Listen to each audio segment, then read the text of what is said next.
রাধে রাধে, হরে কৃষ্ণ। আশা করছি সবাই খুব ভালো আছো। আজকে যেটা নিয়ে তোমাদেরকে বলবো সেটা হচ্ছে এই কলিযুগে ভগবানকে পাওয়ার একমাত্র রাস্তা কি। আমরা প্রত্যেকেই কিন্তু পুজো আচরা বলো, ছোটোখাটো দান ধ্যান বলো, বা জপ তপ যজ্ঞ যাই বলো না কেন, সব কিছুর সাথে কেউ না কেউ কোথাও না কোথাও জড়িত আছি। একেবারেই যারা জড়িত নেই আমি তাদের কথা এখানে উল্লেখ করতে চাইছি না।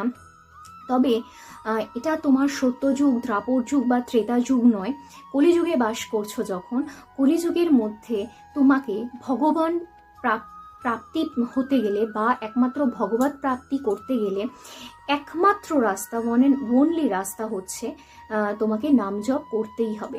বিনা নাম জপে তুমি কোনো দিন ভগবত প্রাপ্তি করতে পারবে না, বৈকুণ্ঠে স্থান লাভ করতে পারবে না, বা গোলকে স্থান লাভ করতে পারবে না, বা সাকেতে স্থান লাভ করতে পারবে না। এই তিনটেতে, এই যে আমি যে তিনটে জায়গার নাম যে বললাম, গোলক, সাকেত এবং বৈকুণ্ঠ, এই তিনটে জায়গায় ভগবান কী রূপে বাস করেন সেটা আমি অন্য একটা ভিডিওতে বলবো। তবে একমাত্র ওয়ান অ্যান্ড অনলি রাস্তা হচ্ছে নাম জপ।